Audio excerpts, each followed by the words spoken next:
Salut tout le monde, je m'appelle Lisa. Tu auras deviné probablement que je ne suis pas la fille la plus cool de mon école. Eh oui, j'ai toujours ressemblé à ça. Mais mon histoire n'est pas du tout sur le harcèlement scolaire. J'ai toujours eu des lunettes car j'ai une vue terriblement mauvaise. Et depuis quelque temps, j'ai aussi un appareil dentaire. Les vêtements que je porte ne suivent aucune tendance de mode. Et j'ai la même coupe de cheveux depuis l'âge de 5 ans. En fait, je me soucie plus de ce qu'il y a à l'intérieur d'une personne que de son apparence. Mais malheureusement, tout le monde à l'école ne pense pas comme moi. De temps en temps, mes camarades de classe font des blagues sur moi. Par exemple, le mois dernier, j'ai entendu un type dire à un autre d'arrêter d'être aussi stupide. Sinon, la mâchoire de fer allait l'embrasser. Devine qui est la mâchoire de fer. Ouais, je ne peux pas dire que ce genre de choses m'affecte beaucoup. En plus, j'ai toujours des amis avec qui m'asseoir à table pendant le déjeuner et bien sûr, j'ai ma meilleure amie Alice. Faut dire aussi que je suis une bonne élève. Alors parfois, les brutes me flattent en me demandant de l'aide. Maintenant, tu comprends à quel point c'est difficile pour moi de socialiser dans mon école. Mais un événement récent a complètement changé mon regard sur moi-même. Dans ma vie, je n'avais jamais été intéressée par les relations romantiques jusqu'à présent. Mais il y avait un mec, nommé Tobias, dont la famille avait récemment aménagé en ville. Il était plutôt beau et il traînait toujours avec le gang le plus populaire de l'école.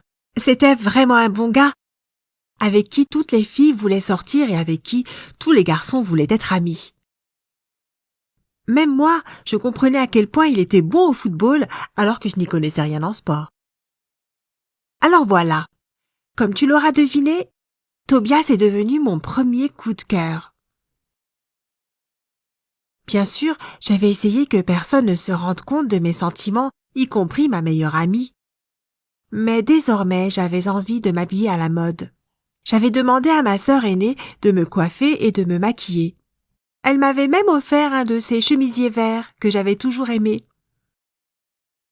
Mais quand la nouvelle moi était arrivée à l'école, une des filles les plus populaires avait dit que je ressemblais à une grenouille géante. Et elle l'avait dit tellement fort que tout le monde, y compris Tobias, avait tourné la tête pour me regarder. Mon visage était devenu rouge tomate, juste parce que j'avais vu que Tobias faisait partie du groupe d'élèves qui se moquaient de moi. J'avais essayé de faire semblant que ces mots ne signifiaient rien pour moi, même si ce n'était pas vraiment le cas. Le lendemain, en arrivant à l'école, j'avais trouvé un bout de papier sur mon bureau. Bizarrement, c'était une lettre qui m'était adressée et qui disait « Tu étais belle en vert ». Mais elle n'avait pas été signée et je n'y avais pas fait trop attention jusqu'à mon cours d'histoire quand notre professeur avait dit à tout le monde de choisir un partenaire pour le prochain projet. Imagine ma tête quand Tobias était venu pour me choisir. Le lendemain, j'avais reçu une autre lettre au sujet de mon apparence, qui ne contenait toujours aucun indice de qui l'avait écrite. Et plus tard, dans la journée, quelqu'un avait laissé un chocolat sur mon plateau repas. J'avais regardé autour de moi et j'avais vu Tobias me sourire. Tout commençait à devenir évident. C'était peut-être mon admirateur secret. Il voulait probablement me dire qu'il m'aimait bien, mais il était trop timide pour le faire en public. Sinon, pourquoi m'aurait-il choisi comme partenaire pour le projet? Ensuite, le jour de travailler sur notre projet d'histoire était arrivé. Tobias m'avait dit qu'il allait me retrouver dans une classe vide juste après le déjeuner. Je dois dire que je n'avais jamais été aussi excitée à l'idée de faire des devoirs. Nous avions passé ensemble environ 1 heure à discuter de ce que nous allions faire pour ce devoir. Il s'est avéré qu'il n'était pas très bon en histoire. Pour être honnête, pratiquement toutes ses idées étaient mauvaises. Mais la seule chose que je continuais à penser était « et si c'était lui ?» Nous avions décidé de nous revoir le lendemain après l'école pour travailler sur le projet. Et le matin, j'avais trouvé une autre lettre secrète et un autre chocolat dans mon casier. J'avais l'impression d'être au sommet du monde.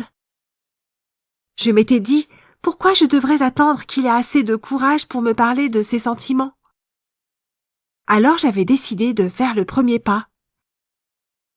Le reste de la journée, j'avais été très nerveuse en attendant le grand moment. À tel point que même mes mains n'arrêtaient pas de transpirer. Quand les cours de ce jour-là se sont terminés, je me suis précipitée de nouveau dans la même classe vide pour retrouver Tobias. J'avais décidé d'être courageuse, alors je lui avais posé carrément la question sur les lettres secrètes, avant même qu'il ne me dise bonjour. Je lui avais dit que je savais que c'était lui qui laissait ses lettres et ses beaux petits cadeaux, et que je me sentais un peu comme lui. Et devine quoi? Je m'étais trompée. Il m'avait dit qu'il ne savait rien sur les lettres ou les chocolats, et qu'il m'avait choisi comme partenaire pour le projet que parce que j'étais bonne en histoire et qu'il avait besoin d'un A pour que ses parents lui permettent de continuer à jouer au football pendant la saison. J'étais dévastée. Je ne m'étais jamais sentie aussi gênée de ma vie. Même en tenant compte de toutes les blagues de mes camarades de classe et de l'incident de la chemise verte, je ne pouvais littéralement plus rester là avec lui. Alors je lui avais promis que je finirais le projet toute seule pour nous deux. À ce moment-là, tout ce dont j'avais besoin, c'était de parler avec quelqu'un de ma gêne horrible. Alors j'étais allée voir Alice. Quand j'avais fini de tout lui raconter, elle avait l'air vraiment gênée. Elle m'avait dit que c'était elle qui m'avait envoyé tous ces trucs pour essayer de me remonter le moral après l'incident avec la chemise verte. Elle m'avait dit qu'elle avait remarqué que j'avais changé après l'incident. C'est pour ça qu'elle s'était dit que ce serait bien si je pensais que quelqu'un m'aimait tel que j'étais. Et elle m'avait dit qu'elle n'avait jamais voulu m'embrouiller comme elle l'avait fait. Quelques jours s'étaient écoulés depuis toute cette histoire, mais j'avais essayé de ne pas parler à Tobias ni de le regarder directement, pour que personne ne découvre mon secret et se moque de moi. Heureusement, il n'avait parlé à personne de ma confession. J'en veux toujours à Alice, mais j'essaie de laisser ça de côté.